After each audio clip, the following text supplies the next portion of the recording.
wanted to get into that information to show that on the night that Laquan McDonald died, that Laquan McDonald was out of control and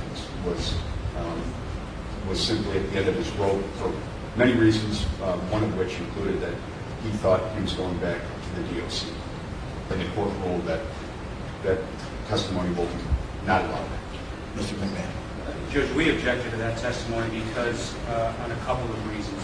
The proposed testimony of Mr. Bennett is neither admissible under Lynch nor is he qualified to give opinions about Laquan's mental state on or near October 20th, 2014.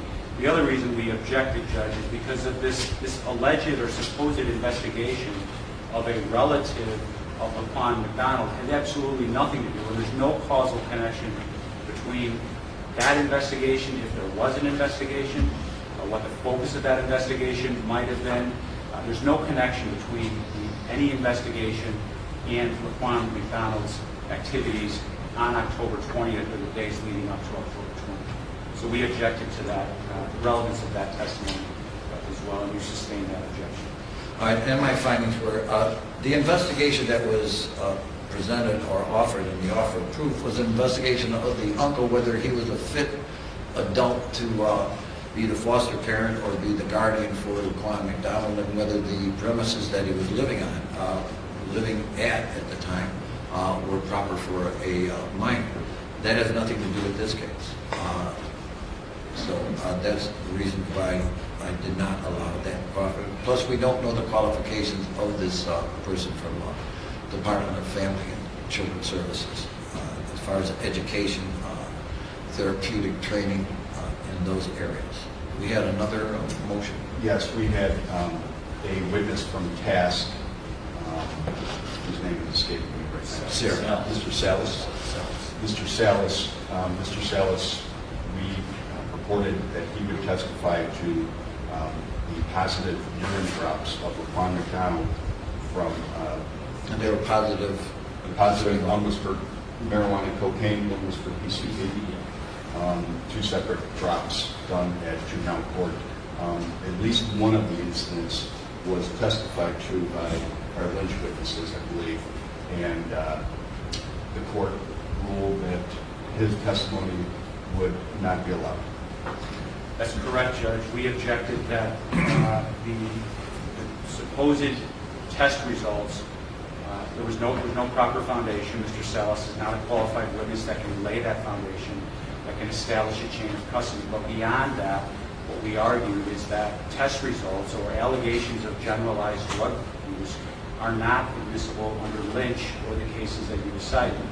For the one instance where there was crossover, the lab results are hearsay under the Melendez versus Diaz versus Massachusetts, which is a United States Supreme Court decision that says lab results are essentially testimonial in nature. And a certified lab result is not admissible without proper chain of custody and foundation. And then, exactly for interrupting, in the Massachusetts case, what the Massachusetts prosecutor was doing was getting a certified certificate by a forensic chemist stating that the substance that they had examined in the chain of custody was a controlled substance. And my understanding also is the United States Supreme Court said this is hearsay and cannot be admitted into evidence. That's correct. So we objected based on the nature of the evidence would be hearsay, and that Mr. Salas cannot lay a proper foundation to admit that result. Just one final point. Sure, go ahead. One part I left out was that we had a signed affidavit from Mr. Salas that clearly shows that the lab results are a business record kept in the normal course of business. So it is our position that that those results should absolutely come in based upon the fact that it's a business record. It's properly admissible. Massachusetts seems to be the focus of our attention today. There's a great case from Massachusetts which said that hearsay is not allowed to ride in on the throne of a business record. So it still would be hearsay Mr. Salas is not qualified as a forensic chemist, so anything he'd be testifying to would be something that someone told him or something that he read. So those are the reasons why he would not be able to testify. But your motion for those records were in opposition to the motion to quash the subpoena and suppress the documents. You were successful in that. But, all right, so that's everything. All right. So, Judge, on that point, does that mean that we can enter the lab results as an exhibit? Since the... How are you going to get them in? Don't be listening to him. Okay. All right, good. Just checking. All right, thank you. No, that's good. That's good. Thank you.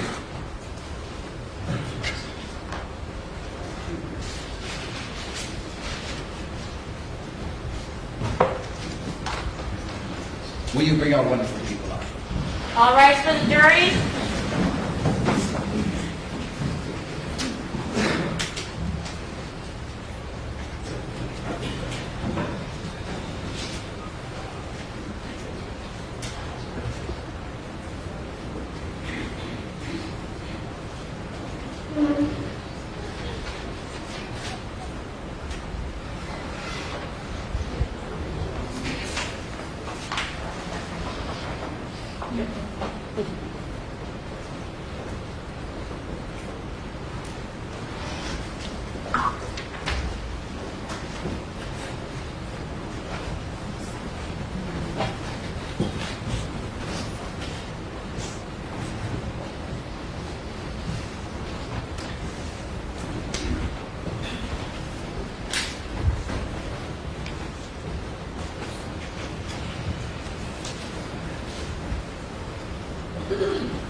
Okay, will everybody please be seated?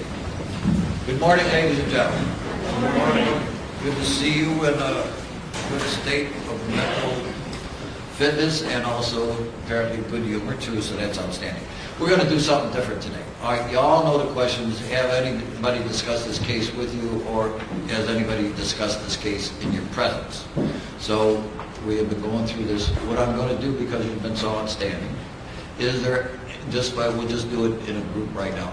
Did anybody discuss this case or have anybody discuss it in their presence? Please raise their hand. Thank you. Nobody has raised their hand, so we're very efficient today. All right, defense, call your next witness, please. Yes, Judge. At this time, the defense will call Ms. Yvette Patterson.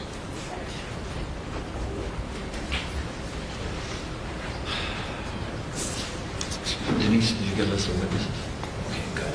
Excuse me.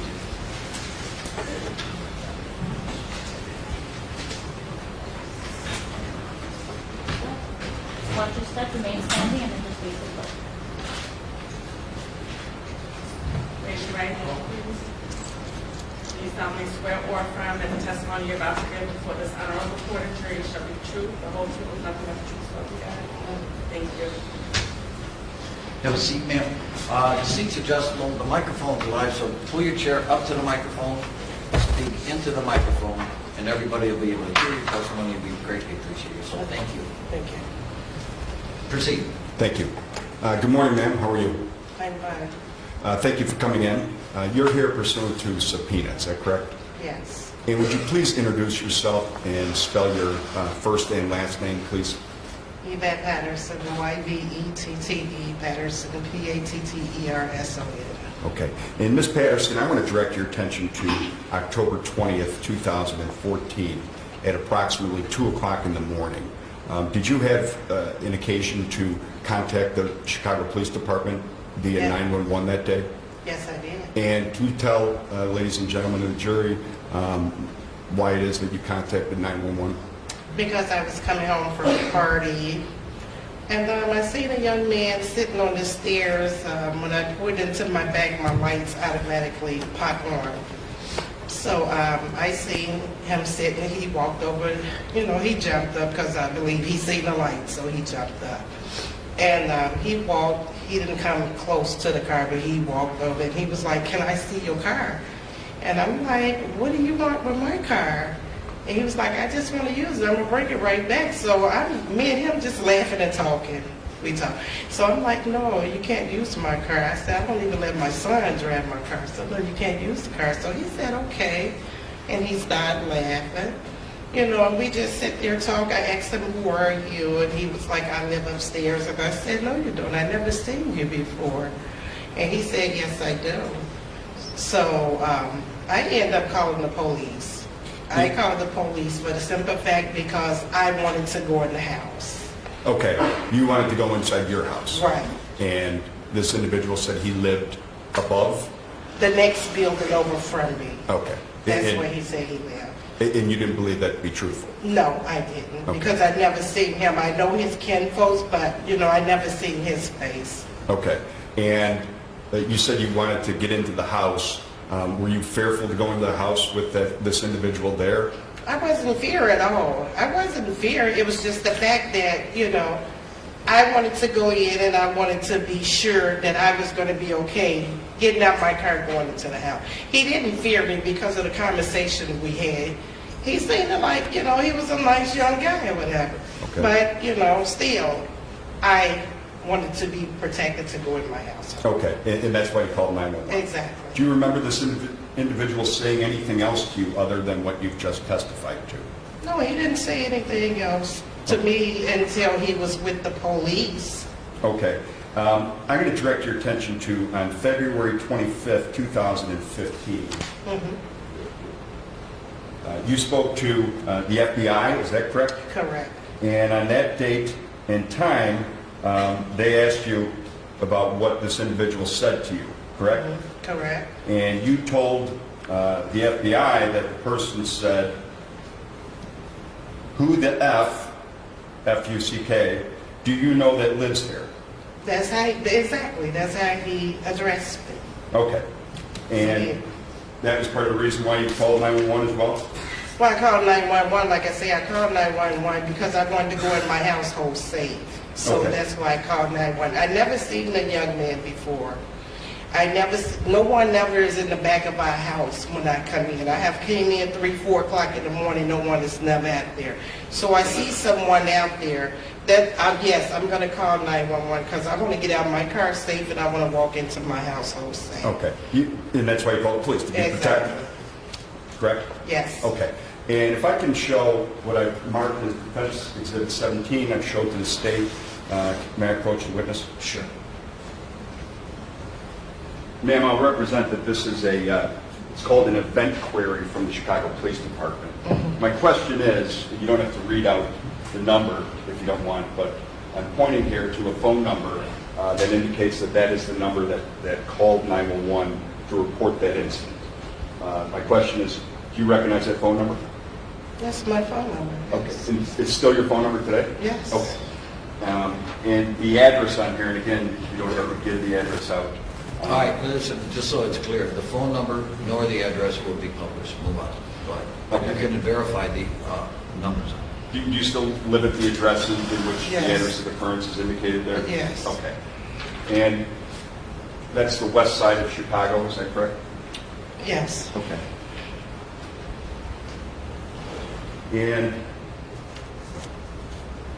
in the remarks comment for the event query, and tell me if this is what you remember telling the 911 caller. Objection, Judge. This is hearsay. This is undocumented. It's a foundation. All right. Do you remember telling the 911 dispatcher that you were parking your car behind a building and a male black with dreads with a black hoodie walked up to your car and asked you who she was looking for? The individual is now standing on Campbell by the school, and that you were afraid to get out of your car and go into the building. Does that sound like what you Yes. told? Okay. And did you later find out who that individual was that you called 911 to report? Yes, when I woke up, I seen the news and I seen his picture on the news. Okay. And who was that person? Laquan. Okay. Laquan McDonald? Yes. Okay. I have nothing further. Thank you again. You're welcome. Cross-examination, second. Ma'am, You knew Raquan's relatives who lived near you, was that correct? Yes, And did they live in that next building? yes, they did. No further question, Your Honor. Anything else? Nothing, Judge. Thank you very much. You're welcome. You too. Can I have the attorneys over here for scheduling, please?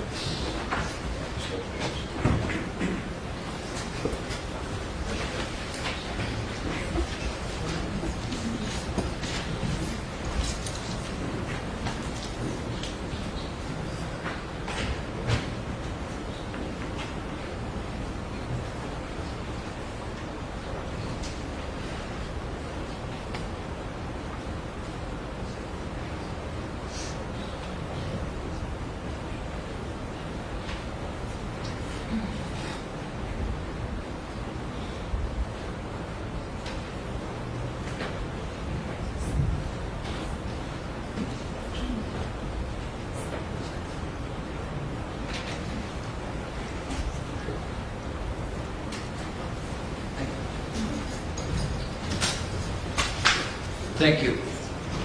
Defense, call your next witness, please. Next call, Dr. James O'Donnell.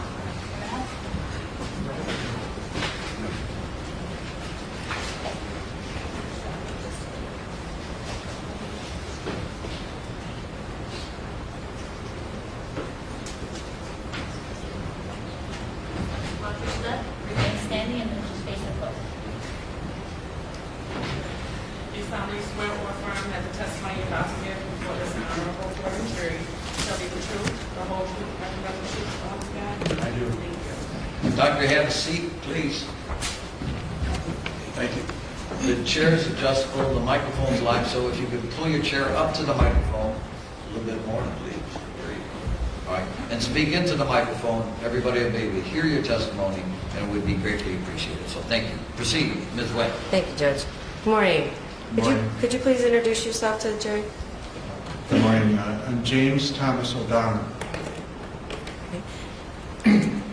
Doctor, what is your occupation? I'm a pharmacologist, pharmacist, and nutritionist. What is a pharmacologist? A pharmacologist is a scientist or a clinician who is involved in the discovery, development, analysis, testing, or evaluation of the effects of drugs on humans and animals. And it involves pharmacology. Pharmacology, or pharmacology from the Greek meaning drug, study of drugs. And what is clinical pharmacology? Well, clinical pharmacology is the last part. Most of the early part is in a laboratory, in test tubes or tissue cultures or in animals. Clinical pharmacology, anything where you use the word clinical, it means a human being. That's where we take the drug and test them in humans to see if they do what is shown in animals, and then post-market, post-approval, a clinical pharmacologist consults with physicians on selection and evaluation of the effects of drugs in patients. Okay. Do you own your own business? I do. What is the name of that business? My business name is Pharma Consultant Incorporated. And what kind of service does your company provide? For all intents and purposes, it's any services that I offer professionally. For instance, when I'm paid for my work at Rush, they pay my company. When I consult in litigation, civil lawsuit, or criminal matter involving drugs, my company is paid. When I get paid royalties for my books, it gets paid to my company. So I do litigation consulting, academic teaching, government consulting, editing and publishing and public speaking. And from time to time, for many years, I worked in pharmacies as a pharmacist. Just haven't done that in the last 8 years. Okay, so you mentioned you also teach at Rush. I'm on faculty at Rush. I'm an associate professor. I've been on faculty since 1979. I have teaching duties now, and I also have service responsibilities where I work on one of the research committees, and I'm also involved in the admissions committee for the medical college. So what do you teach at Rush? Most of my teaching is pharmacology, how drugs work, how drugs are tested, how drugs are evaluated. I teach international drug regulations. I teach ethics in health research. And I used to teach toxicology principles. Okay. Can you give the jury a brief description of your education? Yes, I have 3 college degrees, a bachelor's, a master's, and a doctorate. A bachelor's in pharmacy from the University of Illinois, a master's degree in nutrition from Rush University, and a doctor of pharmacy from the University of Michigan. And what do you have to do to become a pharmacologist? There are a couple different paths. What I did is I became a pharmacist first, and I took an additional degree in pharmacology, in pharmacy, the doctor of pharmacy, and I did an additional year of training in a residency. And then had employed as a pharmacist, first at County Hospital, and then at Presbyterian St. Luke's, now Rush. And I was involved in clinical monitoring of drug therapy in patients. I was involved in teaching a few different universities. I started publishing, became more and more involved in actual drug evaluation. I applied for the membership in the American College of Clinical Pharmacology and was accepted. I also applied to take a certification examination with the American Board of Clinical Pharmacology, which required extensive documentation of background research, scholarly activity, publications, and recommendations. And fortunately, when I took the examination, I passed the examination, which was in about 26 years ago.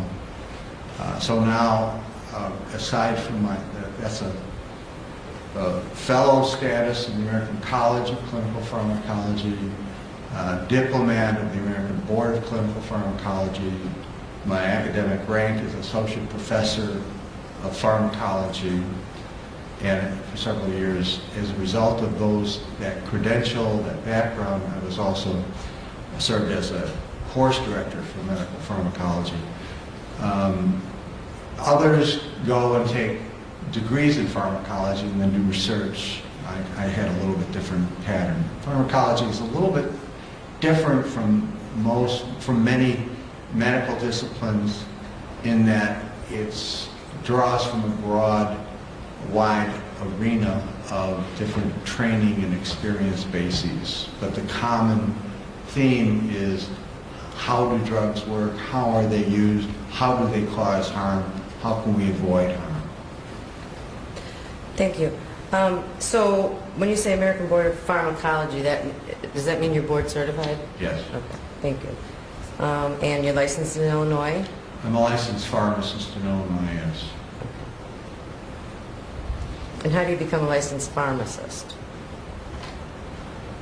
50 years ago, you had to go to college and spend 5 years studying chemistry and pharmacology and pharmacognosy and other biological studies, spend 2,000 hours in vacation time working as an apprentice pharmacist, then take a board examination, which I did, and I was licensed in August of 1969. Okay. And have you previously been on staff or affiliated with any academic or medical organizations that you did not mention already? I know you said Cook County Hospital, but any others?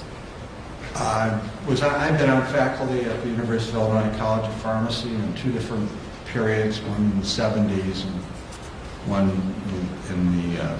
from 2007 to 2014. faculty of the University of Illinois College of Medicine, Rockford, from 2000 to 2014. Faculty of the Northern Illinois University for 2 years in the 1980s when I taught pharmacology in their nutrition program. And I also was on faculty at Purdue University as what's called a preceptor, where they sent graduate students to learn how to be hospital pharmacists. This was when I was at Cook County Hospital, now known as Stroger. Okay. Can you tell Jerry the difference between pharmacology and pharmacy? Well, pharmacy includes the study of pharmacology, but also has additional training and responsibilities for taking a chemical that's proven to be a drug, proven to have drug actions, and actually making a medicine. So like taking a powder and putting it in cough syrup and adding some other things so it tastes okay and it's stable and then packaging it, labeling it, and then advising the patient how to use it safely. You get your prescriptions filled. That's a pharmacist. A pharmacologist, as I described, is usually not a pharmacist, but is usually involved in the research part of developing drugs. And a clinical pharmacologist is usually on the side of selecting and evaluating the effects of drugs. Okay. Doctor, is toxicology part of pharmacology? Yes, for human drugs, the study of pharmacology includes the unwanted or untoward or adverse or side effects of the drugs. Pharmacology is the study of drugs, how do drugs work. Most toxic effects are what we call extensions of the desired effect of the drug. It's usually a result of too much of the drug. And any drug indeed can be toxic if enough of it is taken. And so anybody that studies or anybody that teaches pharmacology has to learn about the adverse effects for a number of reasons. Number one, you want to try to avoid them. Number two, if you're a treater and you have a patient come in, you're not sure why they're sick. The first thing you have to do is, if they're taking it, are they taking any drugs? If you know what they're taking, and you confirm it, try to rule out the drug effect versus some other cause for their illness. So that would mean that you teach toxicology as well? I've taught toxicology principles, and a large part of my consulting practice is evaluation of toxicology reports and testifying and writing reports on the toxicology of drugs involved in cases. I know you mentioned books that you've authored before. How many books have you authored, and have you authored any research or publications in pharmacology? I have 6 books that I'm an editor or co-editor of. 5 of them very heavily address adverse effects of drugs and drug development. One is a book that exclusively addresses the scientific methodologies used for development of drugs. Other publications in pharmacology, I have more than 300 publications in pharmacology, and among those, several dozen book chapters, again, most of them addressing the toxic effects of drugs. And does the study of pharmacology involve PCP? Yes. Have you testified or consulted as an expert in the field of pharmacology and toxicity? Yes, I am. And how many times have you consulted? Testified, pharmacology and drug toxicity in court more than 400 times. 400? More than 400. How many times have you consulted? More than 3,000 in 40 years. Are these criminal cases, civil cases? Most of them are civil cases. I would estimate 85 to 90% civil cases. The remaining criminal cases, a lot of the criminal cases include alcohol, but some include other drugs where, for instance, someone might be sleep driving from their Ambien and arrested for DUI, or cocaine found in their body, or marijuana, either use of it or testing positive for it. And I have consulted on some cases involving PCP. I testified in at least one trial on PCP. There may be a second. Okay. And in the criminal, well, in all the cases that you mentioned, actually, in the criminal, did you testify for the state or the defense? In criminal cases, I have testified for the state or prosecutors. I have testified for the defense. Clearly, there's more for the defense. In fact, the majority for the defense. Okay. And were you paid by the defense in this case? I have been paid. Yes. How much? I've been paid $10,000 to date. There will be additional billing for my time for preparation for trial and being here today. Judge, at this time I tender Dr. O'Donnell as an expert in the field of pharmacology and toxicity. No objection, Your Honor. I find that Dr. James O'Donnell is an expert in the field of pharmacology and toxicity. Thank you, Your Honor. Proceed, please. Thank you. You were asked by our team to prepare a report opining on PCP and its effects on Laquan McDonald in this case, correct? Yes, Did you prepare a report? I did. Okay. Would it assist you today to view your report as you testify? It would help me if I have it available if I need it, yes. Okay. Judge, I asked permission for the doctor to... Did you consult with I the did. state? Yes. All right, thank you. Is that all right, State? Yes. All right, No sir. problem, that's it. Thank you. Certainly, Doctor, you can use the report as necessary. Thank you.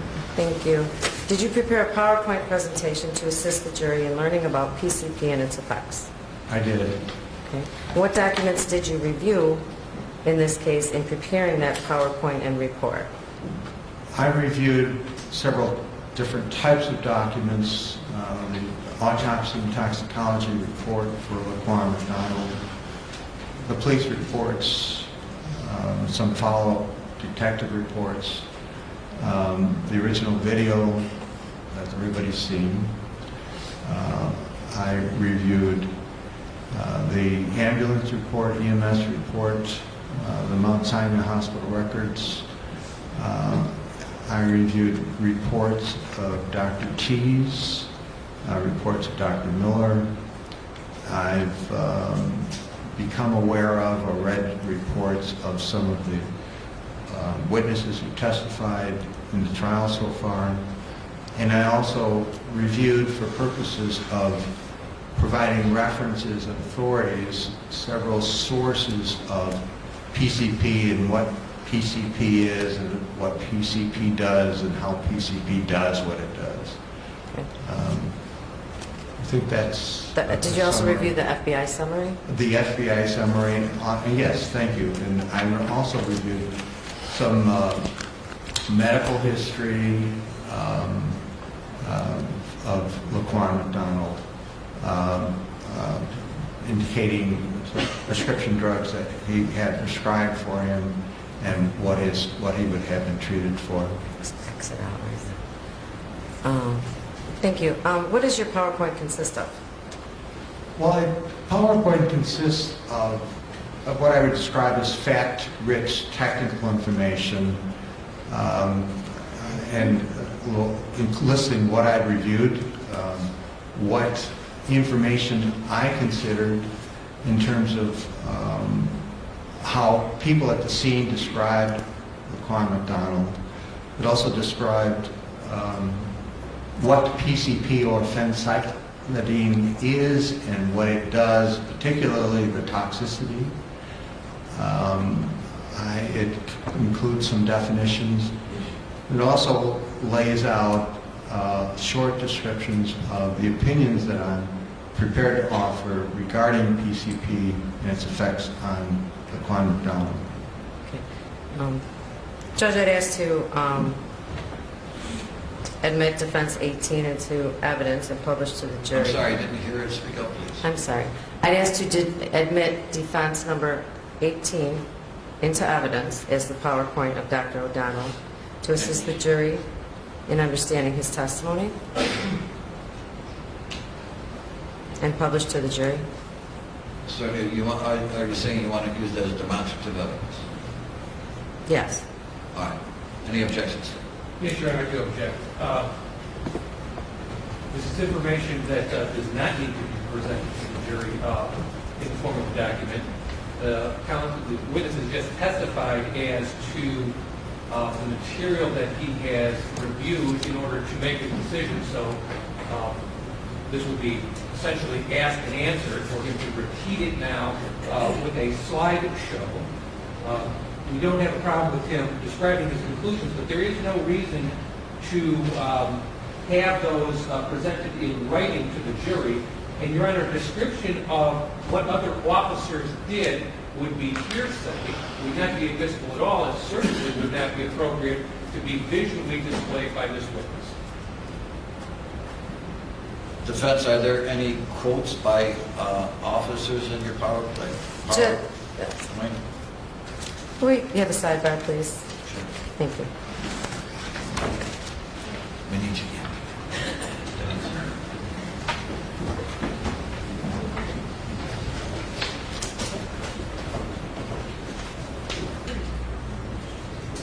Ladies and gentlemen, we're just going to have a very brief recess. Thank you. All right, for the jury.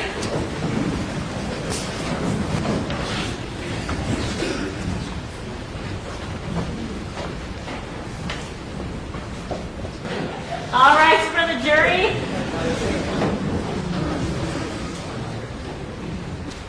All right, will everybody please be seated? Doctor, you're still under oath. All right, proceed. Thank you, Your Honor. Judge, at this time, I'd ask to admit defense number 18 into evidence and publish to the jury. All right, is it demonstrative evidence or what? Yes. No, it's your motion, your exhibit. What is it? Well, it's demonstrative for identification purposes, Judge. All right, thank you. All right, it will be admitted in as demonstrative evidence. The identification marks will be stricken, and you'll be allowed to publish it. Proceed. Thank you.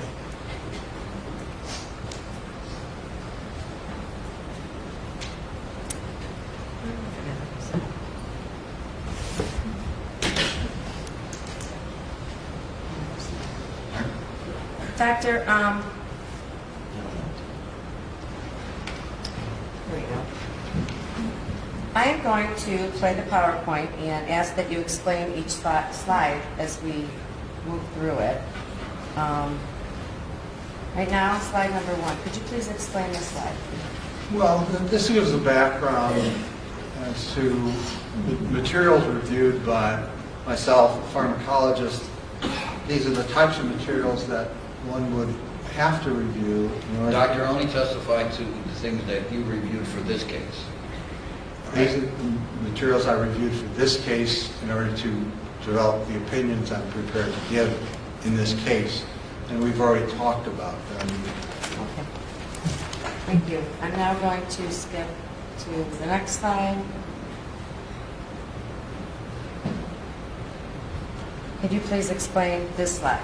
Yes, we talked about toxicity and toxicology, and this slide presents the significant toxicology findings for testing of Laquan McDonald's blood that was sampled at autopsy. Okay. I'm sorry. It lists, shall I proceed? Please.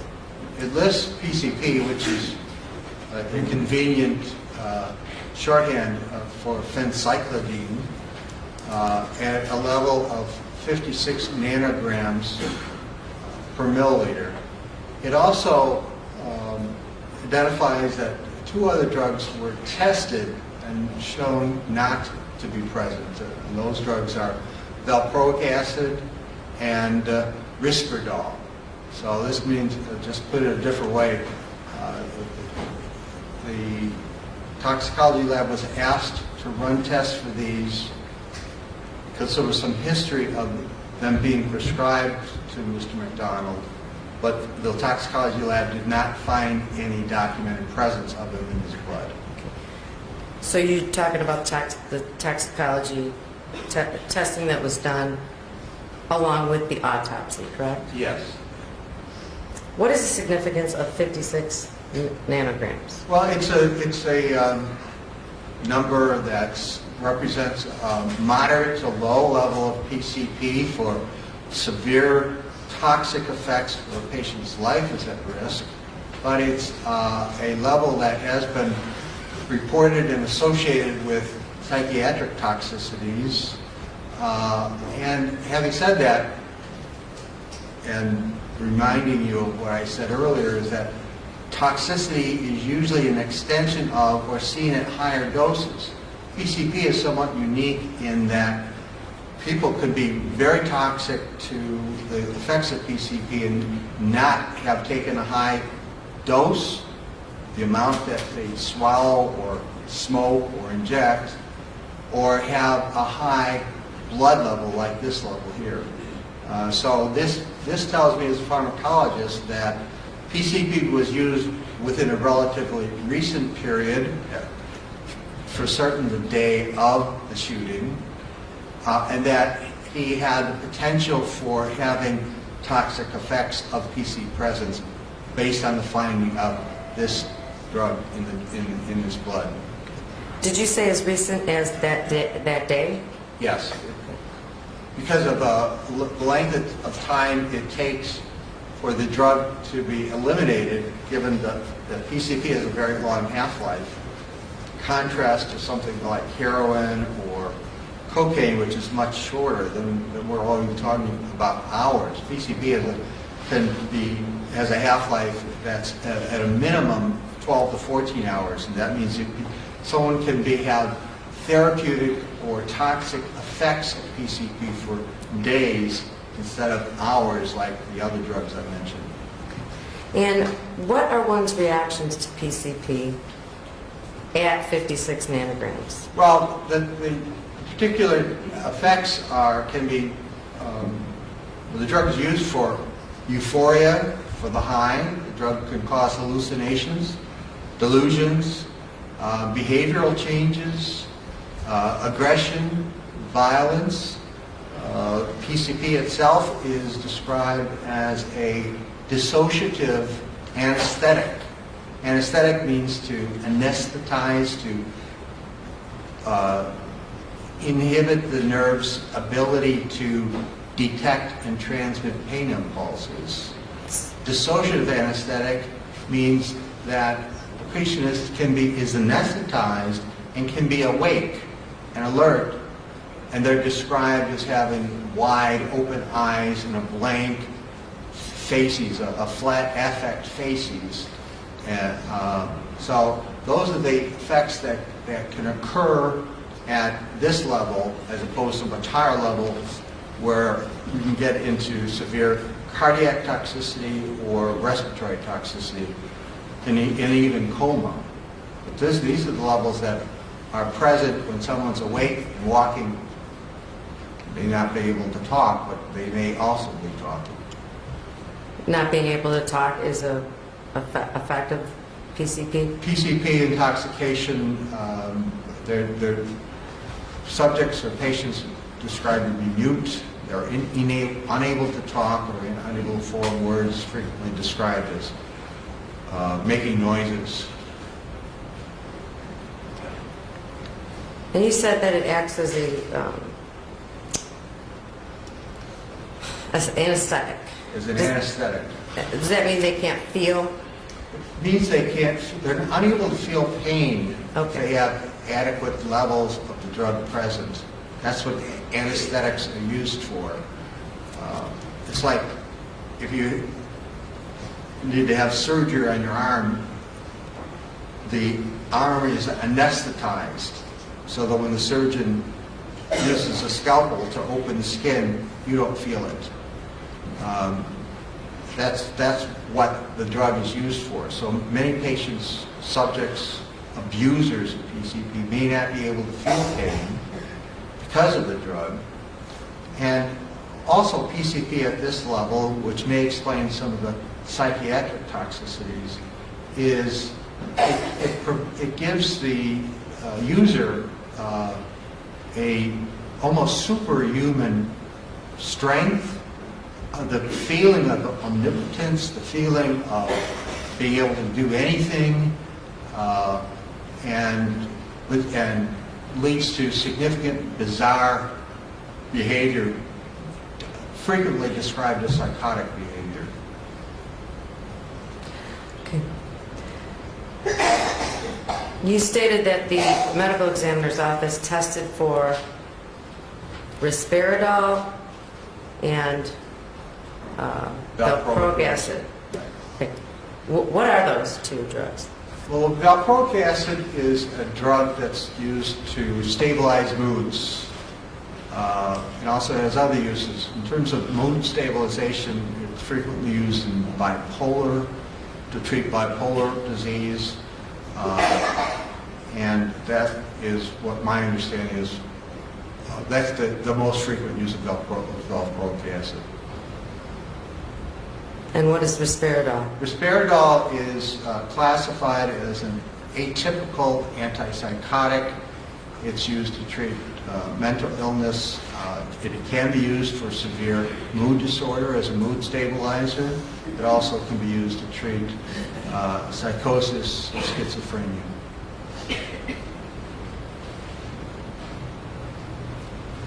And so those are psychotropic drugs. These are psychotropic drugs.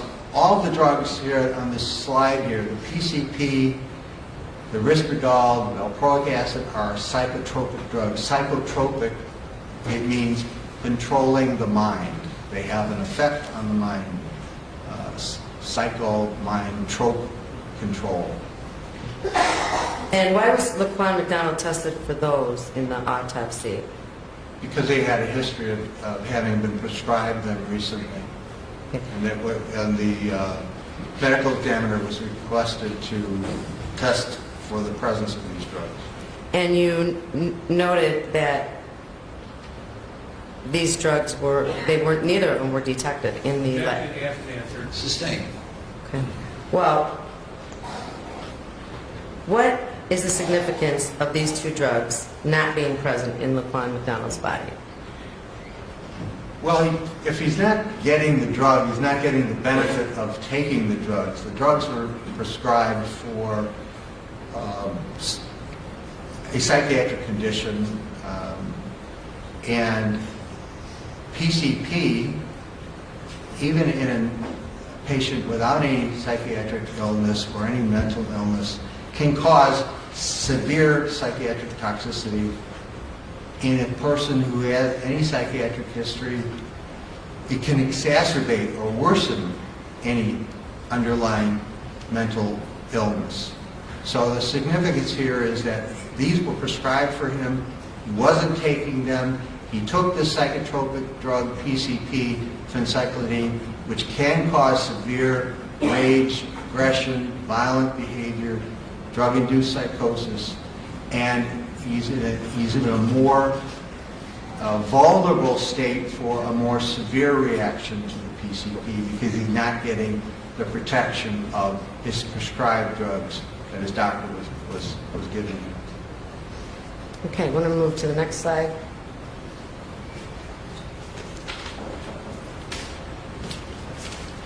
Could you explain what this Yes, this slide? I wanted to bring just together some facts because I know that there's been a lot of reference to PCP without, and I don't know how much discussion, and as a professor, this is how I teach doctors and pharmacists and nurses using this method. It helps remind me of what to say, but it also provides... I'm sorry, Doctor. I'm sorry, go ahead. I'm objecting to the narrative answer with no question. Judge, she's an expert. That doesn't mean he can just Explaining. just start talking with no question. All right, Doctor, answer the questions. Sure. Sustain. Move on. This is background information to the... Doctor, wait for the question. Okay. Explain what PCP is, please. Well, PCP is phencyclidine.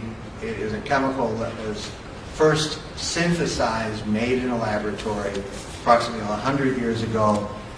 It was introduced into use in medicine as an anesthetic in the late 1950s, perhaps 60 years ago, and was used as an anesthetic in preparing patients for surgery for a short period of time, but quickly abandoned because of the severe psychiatric toxicity. People woke up, they were having severe hallucinations, they were borderline psychotic, they had delusions, and they just complained. So very quickly the drug was abandoned because of that. Unfortunately, PCP got into the drug culture and it was abused, certainly very frequently in the 70s and 80s, pretty much abandoned from use in the 90s, but it keeps cropping back in because it is abused. It's a hallucinogen. It causes bizarre reactions. It causes delusions. And it has an effect on behavior, as I described earlier, to particularly in men, to be more aggressive, both physically, sexually, superhuman powers, and it is a drug that, because of these psychiatric toxicities, even at low doses, can put a patient into risk to themselves and also risk to people around them.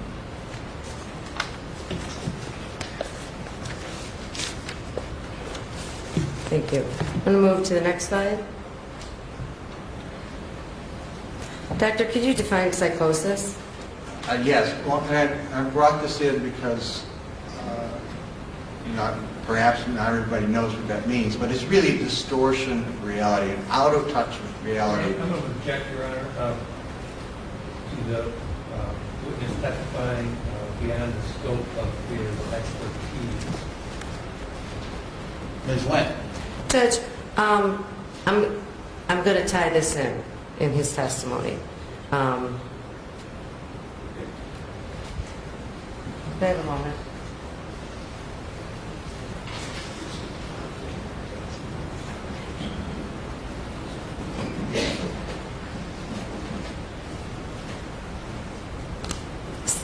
Psychosis is... Objection to the mic.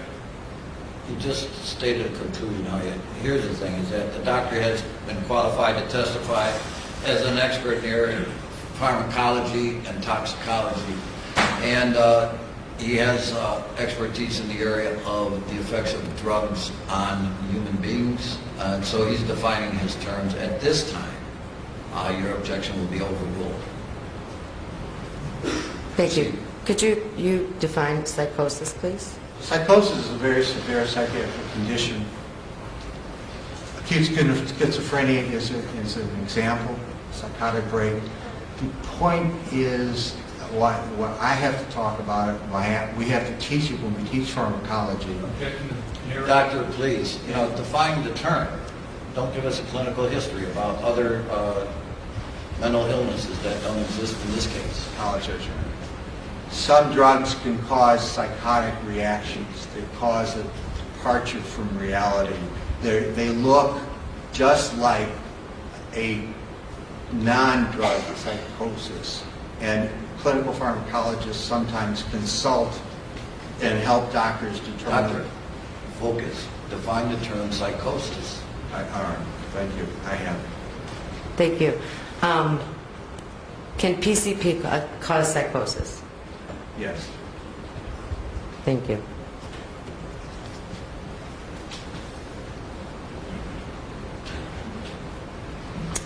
Doctor, could you please state your opinion based on all that you've reviewed in this case that you've already named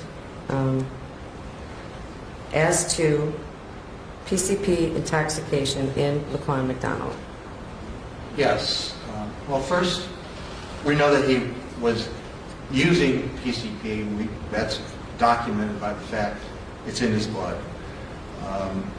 In my opinion, based on all of the evidence I've reviewed, he was intoxicated and impaired by PCP at the time of his death.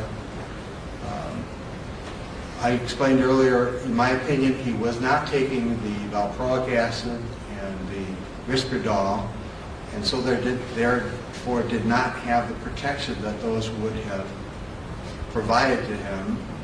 And without that, his reaction to PCP is potentially much greater.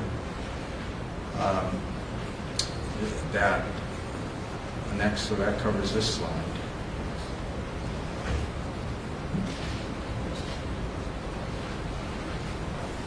Sorry, okay. Could you speak to LaQuan McDonald's behavior?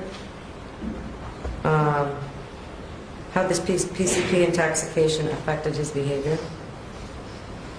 It affected his behavior as demonstrated by aggression, failure to heed orders from the police, assault on the police vehicle, continuing aggressive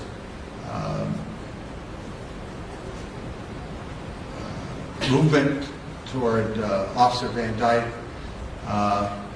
His description is that he was deranged. He was making noises. He looked unfazed. He looked like he was looking over us or through us. This is what I would describe as clinical evidence of a rage, aggressive, violent person. That is, in my opinion, caused by the PCP that they used. And are these opinions based on a reasonable degree of pharmacological certainty? Yes, they are. And what is the basis for your opinions? Well, putting the two together, we have the toxicology report on one hand, and I said earlier that it shows the potential for an effect, because you just can't take a number and say this is what it did. The description of what he was observed to be doing is evidence of bizarre, aggressive behavior. You put the two together, that to me says he was impaired, he was intoxicated, and there's a slang term, he's whacked on this PCP at the time of his death. Thank you. I have no further questions. Relax there, Mr. Colombo.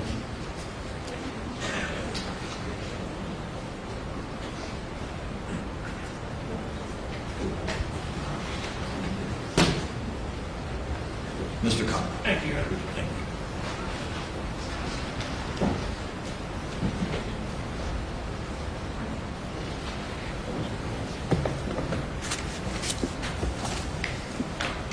Doctor, you would agree that the defendant, Jason Van Dyke's behavior could only be affected by what he knew about LaQuan McDonald. Wouldn't you agree to that? Objection. Overruled. Yes. And of course, none of your reports indicated that the defendant, Jason Van Dyke, had any training or experience in toxicology, pharmacology. Is that correct? I'll let this one, the doctor can answer this question and then move on from that area. That's correct. Now, you testified that PCP at the levels found in the LaQuan McDonald body could cause rage or aggression. Is that correct? Yes. Now, you also testified that it could cause psychosis or what you call erratic behavior. Is that correct? Yes, sir.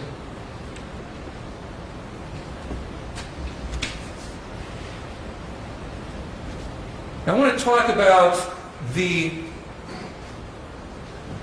what objective manifestations of rage did Laquan McDonald demonstrate to the defendant, Jason Van Dyke?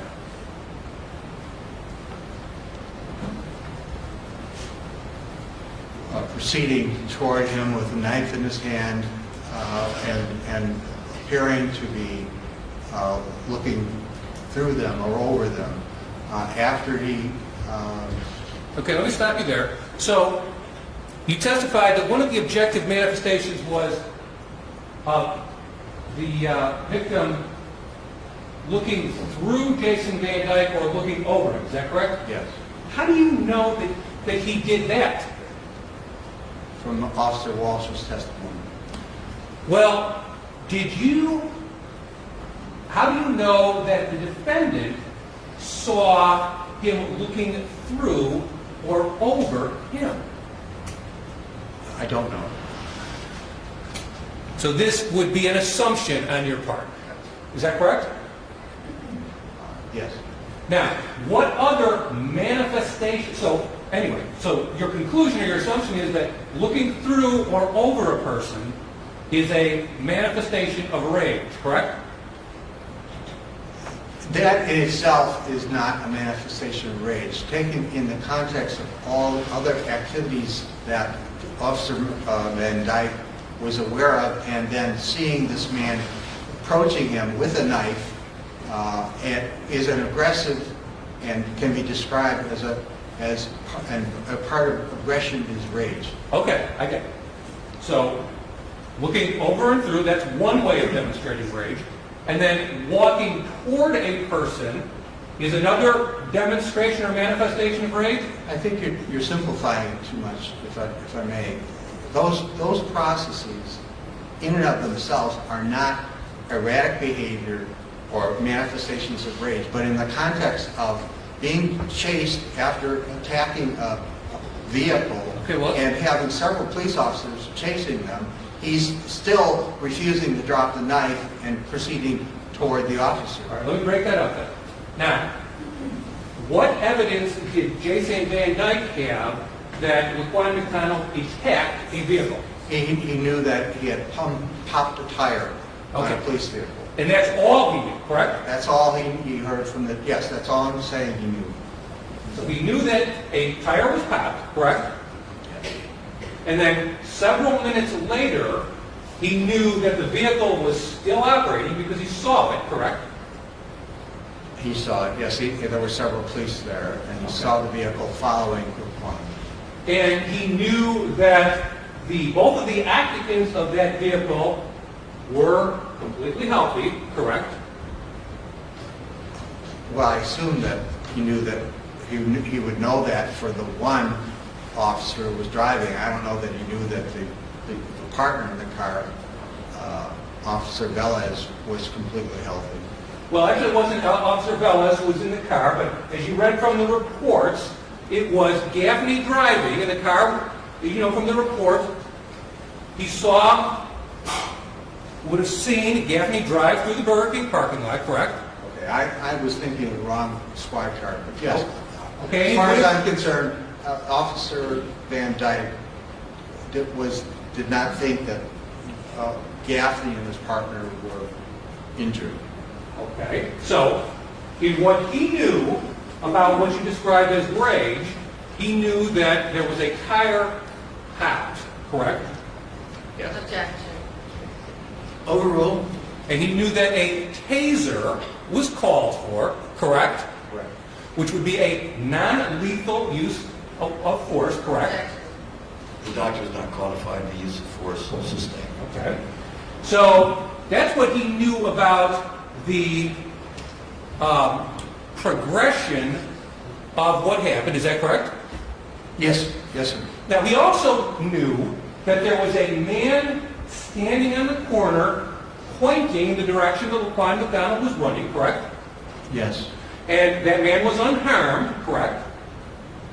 Yes. So he knew that Laquan McDonald had not demonstrated his rage by harming the man on the street, correct?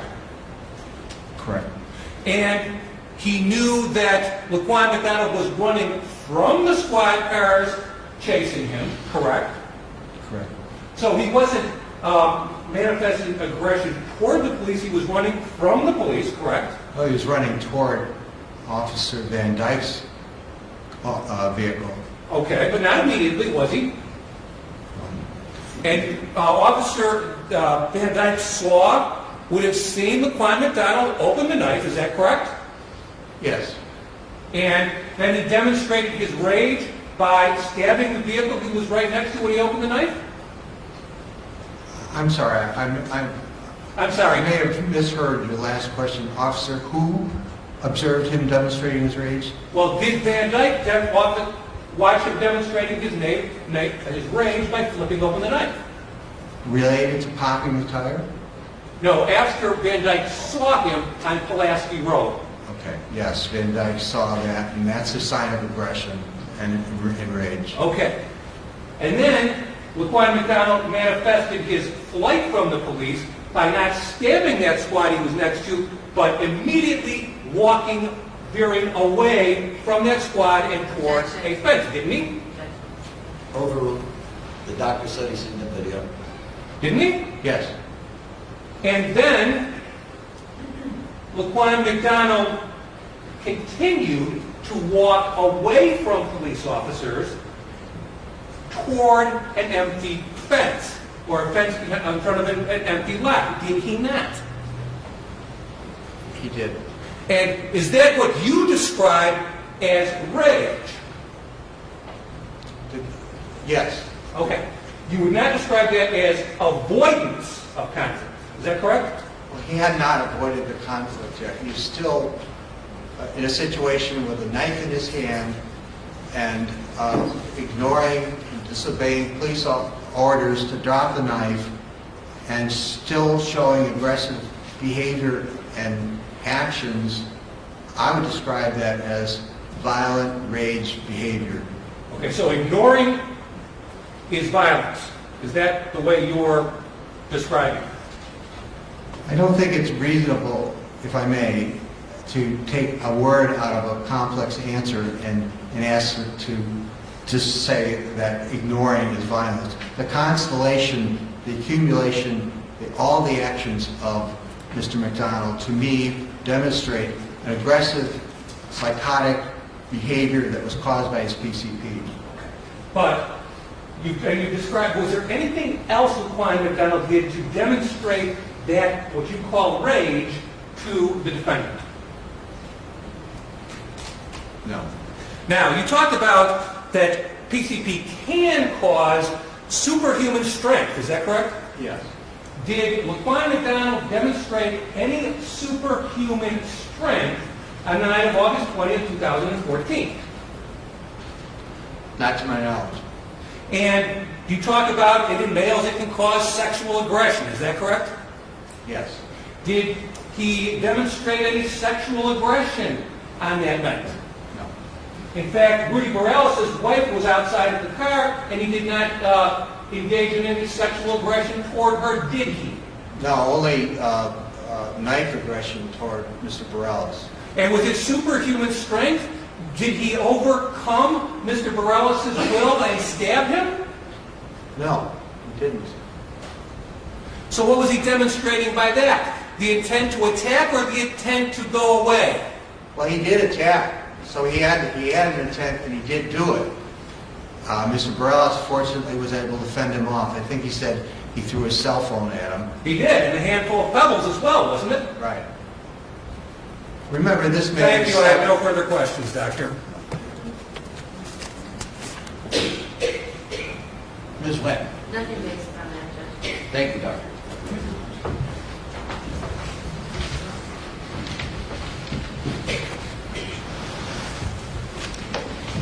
Can I have the attorneys over here quickly?